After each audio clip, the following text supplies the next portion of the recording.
Just going into our second game week, we got a lot of things to improve on that we worked on yesterday in practice. We'll work on today in practice. I told our guys, I actually started telling them this before the Northwestern State game, that the level of competition is going to go up this week, and that starts with New Hampshire in our game tomorrow. Basically, what I'm asking our guys to do is just continually raise the standard that they have for themselves in terms of our competitiveness, the way that we prepare, and also the way that we adhere to the cultural principles that we talk about every day. But obviously talk is cheap, so we want to raise our standard there. A lot of ways this requires battling human nature because we won a game by 46. It was the first time we played in a long time. And, guys got some pats on the back, even though that's a game that obviously you should win. You're expected to win. So we've got to battle any type of feeling that we've done anything. And sometimes that's hard to do when you're a young player who's not yet had a level of success at this level. But hopefully that's coming for them, and that's something that they can learn. New Hampshire is a dangerous team. They've got a very, very good front court. They've got 4 players from the state of Texas that I'm sure are very, very excited about coming back to play in the state of Texas, including their 2 starting bigs who are terrific players, and seniors and guys that have been around for 4 and 5 years in college that really know how to play. So it's going to be a real test for us. The biggest key for us is we got to make sure that we win all the small victories in the game. All the little things that don't even necessarily show up on a stat sheet are things that we've got to focus on, obviously today in practice and then going into the game tomorrow night. Questions? Mark?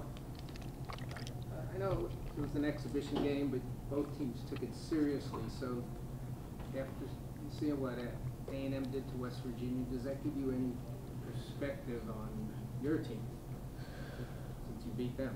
I don't really subscribe to a lot of that early in the year, just in terms of like when team A beats team B and then team B plays team C. I think early in the year there's so many variables. West Virginia was not at full strength. Texas A&M was not at full strength. They had Robert Williams against us, but they did not have Caldwell, very good point guard that they have in the game against us.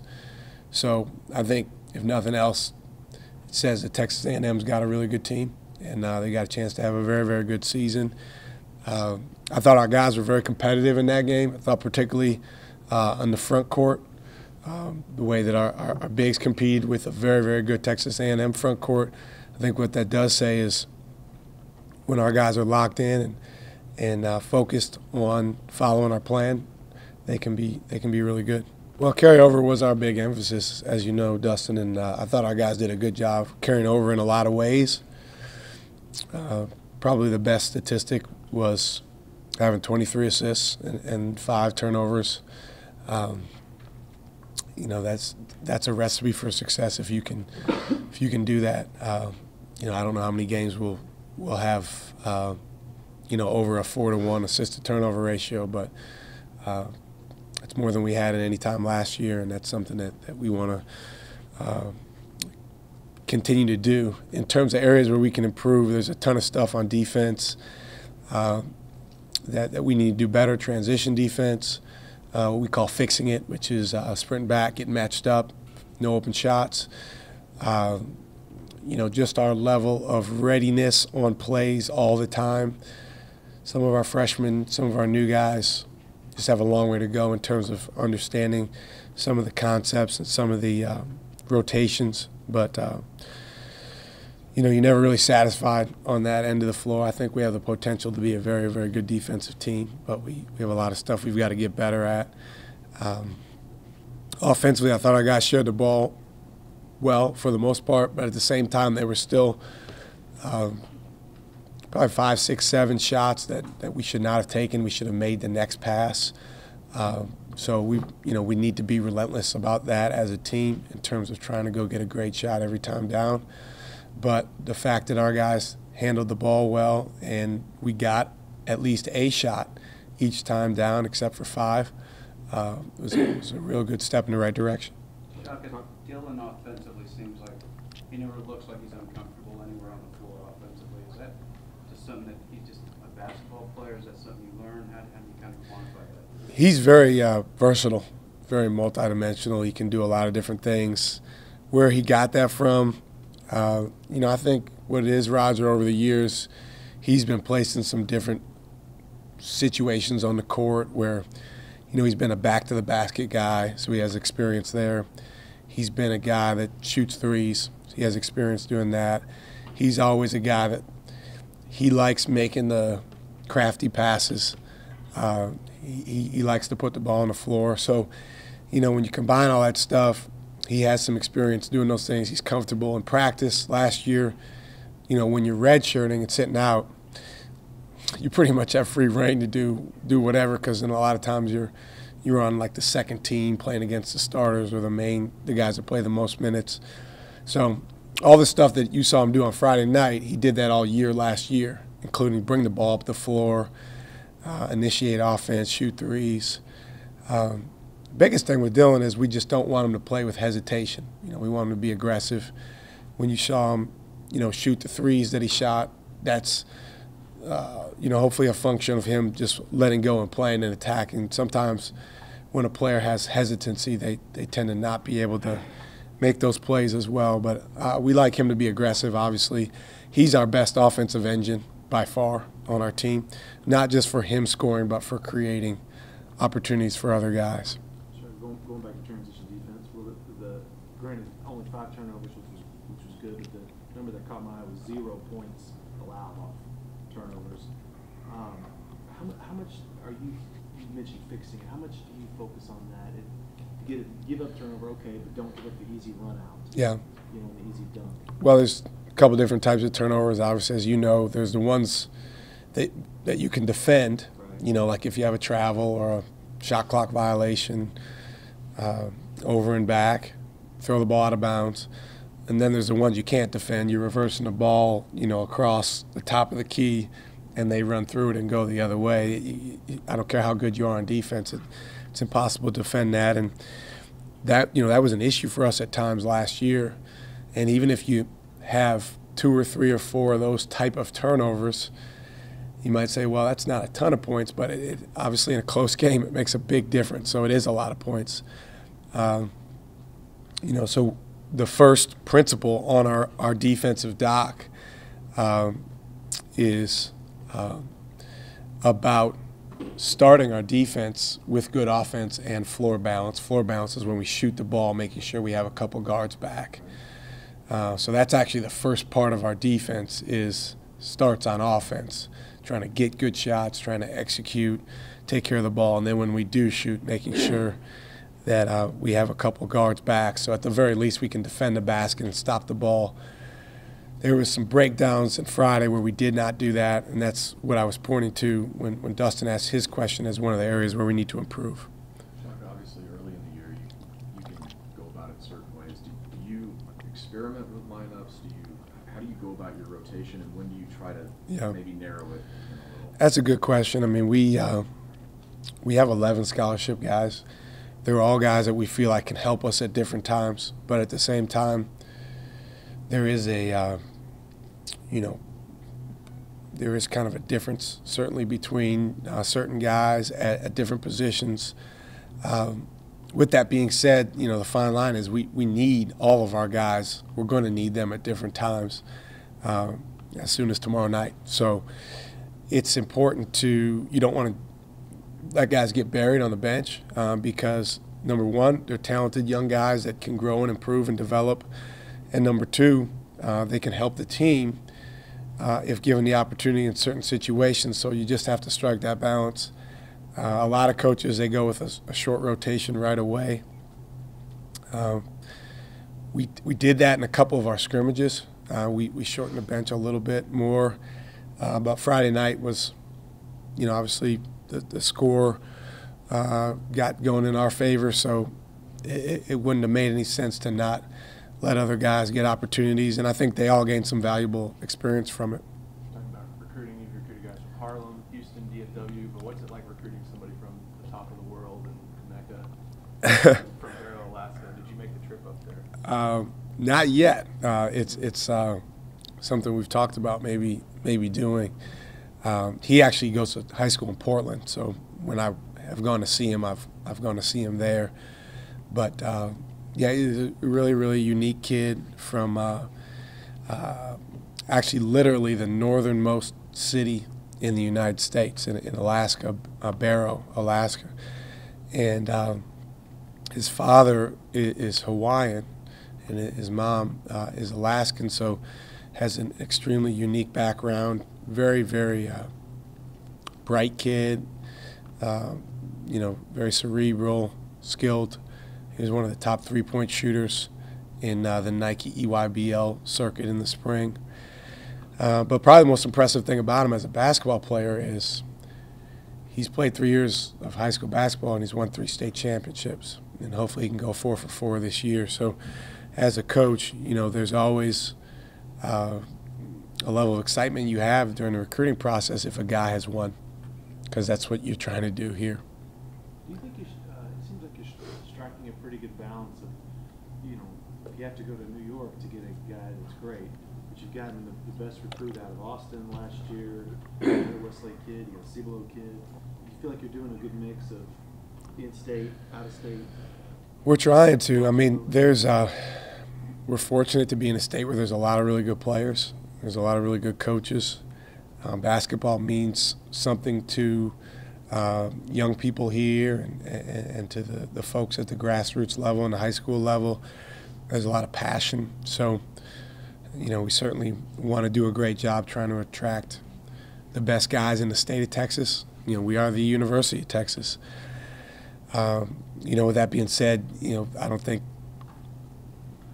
I can't think of too many programs that, you don't have to supplement that and add to that with guys from outside of the state. And if you look at the best player or the best teams that Texas has had over the years, they've had a good blend of guys in state and guys out of state. And there's been obviously some terrific players that have come here from far away.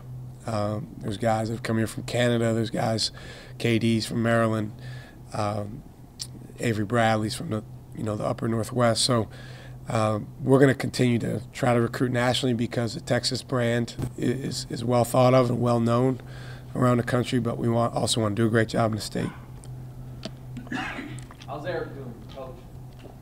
Eric's doing well. He should be full go tomorrow night. He was cleared to play, and then he played, I thought, pretty well in the first half. But then I went to put him back in, and the trainer and the strength coach said, why? There's no need to put him back in. It's because he needs to continue to rest the thing when he can. So he practiced yesterday. He seemed good. You always want to be careful of guys re-aggravating muscle injuries, but he should be good to go tomorrow. So would you be comfortable recruiting all one-and-done players like some other schools? No. What's the most you feel comfortable with? I don't think there's any particular number, Kirk, but I think if you look at the best teams in college basketball, there's always at least some level of experience, even with Kentucky's best teams. I mean, to be honest, if you look closely, I mean, they've had obviously phenomenal freshmen, but even on those teams, there's been a couple, 3 key guys that have some terrific experience that have been leaders. So, I think one of the things that happens in recruiting is everyone tends to evaluate programs or coaches based on maybe one model, and recruiting is very much about a hierarchy. I mean, let's face it, there's a couple teams over the years, the last decade, if you will, that typically, sign the best classes every year, and there's several reasons behind that. I mean, they have phenomenal coaches, they've got great tradition, great programs, So I think it's dangerous to try to be exactly like them. At the same time, if you can recruit a Jared Allen or a Mo Bamba and you feel like they fit in with what you're trying to do and what you want to be about culturally, then obviously that's important. But for us, I'm excited about us moving towards the point where we have more and more upper-class leadership guys that understand what we're about, what our culture's about, and can really take the bull by the horns to drive that culture every day. Jay Wright, somebody asked Jay Wright his philosophy. I want one of the guys, but they got to be the kind of guy that it turns out to not one and done. They can live with that and not screw up the team. Would you subscribe to that same philosophy? Certainly don't want them to screw up the team. It's interesting because each guy's different, and I think I might have told you guys this one time. I used to be an assistant coach at the University of Akron, and the guy I was working for there was LeBron James's high school coach. His name's Keith Dambride. He's a phenomenal coach. And so anytime we would go to a high school gym, the high school coach would bring up LeBron because Keith coached LeBron in high school. And one time we were in Chicago, and the coach said, we've got this really good player. I think we're going to do the LeBron thing. And the guy was like a top 30 player, but he wasn't anywhere near that level. This is when you could still go right from high school to the NBA. And the point being is that sometimes guys think they're on a certain level that's different than what they really are.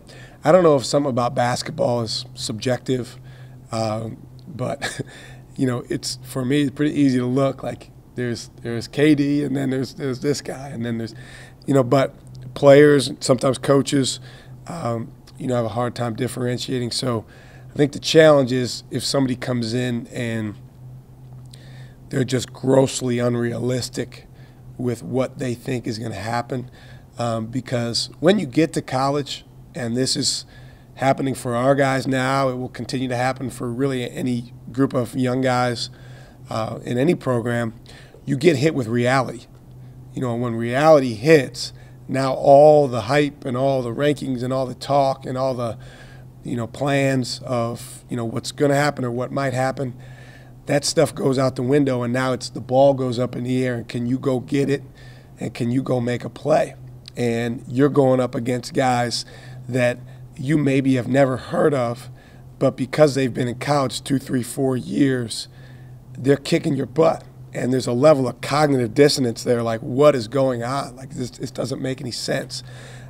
So to your point, I think if you recruit a guy that is, again, grossly unrealistic about those things, that can create some problems. You didn't recruit many of those at VCU. I don't know if you were even in many of those living rooms, were you? And now you are. Well, I mean, we had some really good players at VCU, and my last couple of years at VCU, most of the guys we signed were top 100 players. Now, there's a difference between top 100 players and top 20 guys. We didn't sign anyone there that was under the illusion that they were going to be one and done. But remember now, these guys, if they play on the same AAU team, they go to some of the same camps, there is a similar line of thinking, and it's blurry between different levels of player. We may be able to see it a little bit more clearly, but to be honest, we were starting in my last year or two there to deal with, some of the entitlement and expectations that come along with being a highly regarded recruit.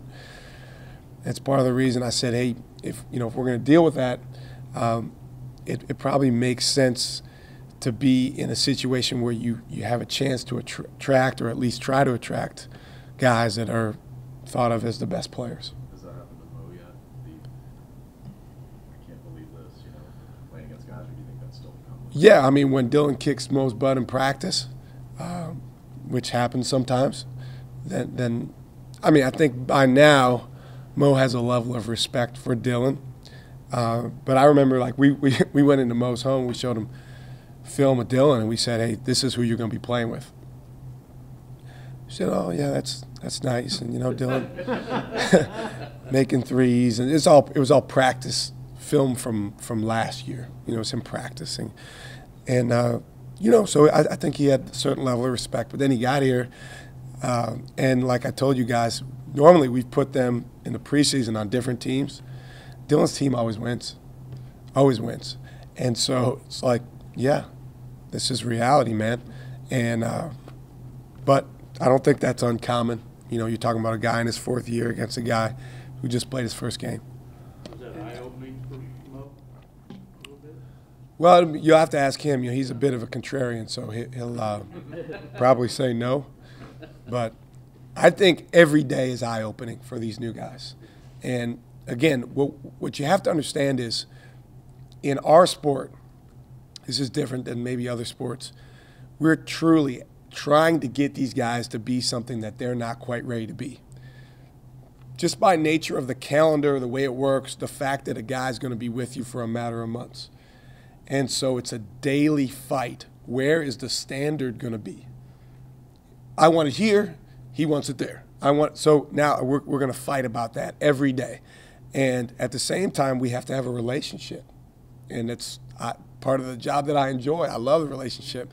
So sometimes you have a relationship with someone and you still fight.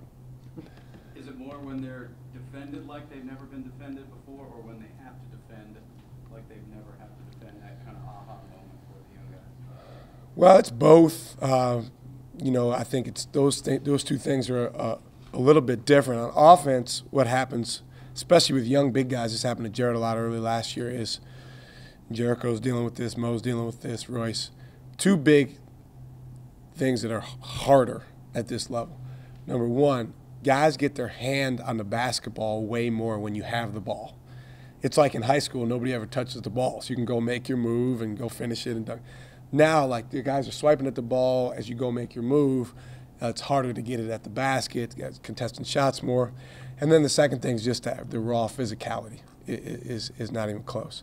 So that's a huge adjustment. But on the defensive end, especially for a guy like Mo, he's just used to, if I'm guarding you, go ahead and throw it in, and now I'm going to block your shot.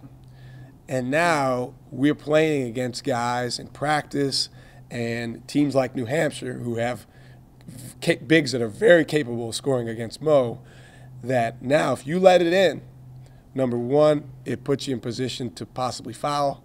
Number two, he can go get a bucket on you. Number three, it puts pressure on our defense because now guys got to help. So that's a big difference. In that respect, how quickly do you want Mo or Jericho or any of these new guys, how quickly do you want them to be put in some serious adverse situations to see if they can? Well, whether I want it or not, it's coming. So, I mean, adversity is a great teacher, and it's something that you grow from. Obviously, on Friday night, we didn't have a lot of that, but like I said, the competition gets better this week.